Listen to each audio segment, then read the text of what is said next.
আসসালামু আলাইকুম। আমার নতুন একটি ভিডিওতে আপনাদের সবাইকে স্বাগতম।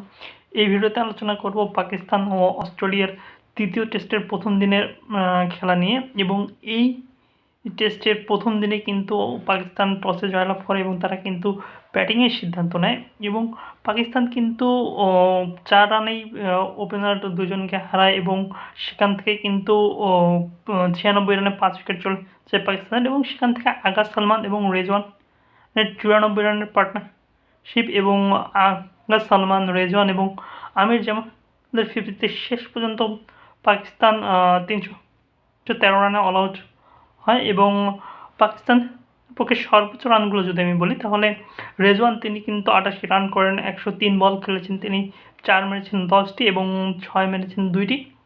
আগা সালমান তিনি আসলে ৫৩ রান করছেন ৬৭ বল থেকে, তিনি ৪ মেরেছেন ৮টি।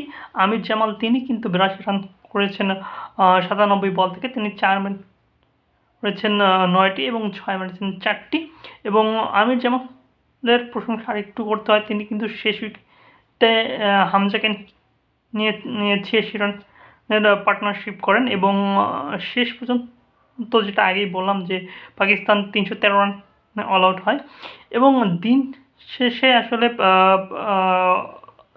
মিচেল স্টার্ক কিন্তু ২টি উইকেট নিয়েছেন অস্ট্রেলিয়ার হয়ে, ১৬ বার করেছেন, ৭৫ রান দিয়েছেন এবং ২টি উইকেট নিয়েছেন এবং প্যাট কামিন্স তিনি কিন্তু ১৮ ওভার করেছেন, একটি ব্যাটিং নিয়েছেন এবং ৬১ রানে ৫ উইকেট নিয়েছেন।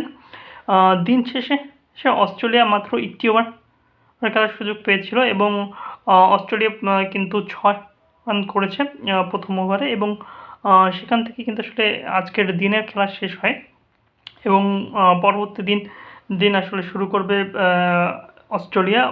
এর পরের দিন অস্ট্রেলিয়া কিন্তু ৬ রান করেছে ১ ওভারে এবং শেষ পর্যন্ত আসলে দেখা যাক যে অস্ট্রেলিয়া লিড নিতে পারে নাকি পাকিস্তান লিড নিতে পারে। শেষ পর্যন্ত আসলে কি হয়।